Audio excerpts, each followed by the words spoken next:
नमस्कार फ्रेंड्स, मी तुमचीच मैत्रीण संजना. फ्रेंड्स, आपण असं ऐकतो की आयुष्यात चांगले मित्र असावेत. मित्रच आपल्याला आपल्या गरजेच्या वेळी मदत करतात वगैरे वगैरे. परंतु मित्र हा नेहमी चांगला मार्गदर्शक किंवा चांगला सल्ला देणारा असावा. कारण मित्र आणि आपल्या आयुष्यात इतर येणारी आपली संगती याचा आपल्या आयुष्यावर प्रचंड परिणाम होत असतो. मित्र हे त्यांच्या कुवतीनुसार त्यांच्या क्षमतेनुसार आपल्याला सल्ला देत असतात. समजा एखाद्याने आपल्याला खूप दुःख दिले किंवा आपल्याला खूप त्रास दिला तर एखादा मित्र आपल्याला सल्ला देईल की तू त्याचा बदला घे. त्याच वेळी दुसरा मित्र सल्ला देतो की जाऊ दे, सोडून दे, क्षमा कर.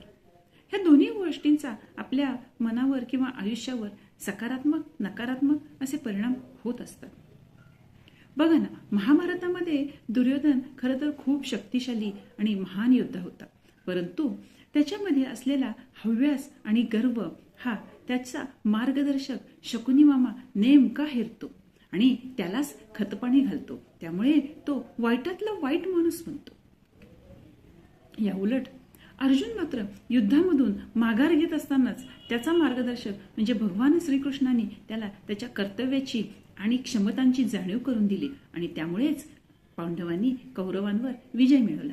थोडक्यात काय तर आपला मार्गदर्शक कोण, आपला मित्र आपल्याला कसा सल्ला देतो यावर आपल्या आयुष्यातील बऱ्याच गोष्टी अवलंबून असतात. नव्हे, आपल्या आयुष्याचं फार मोठं यशही अवलंबून असतं.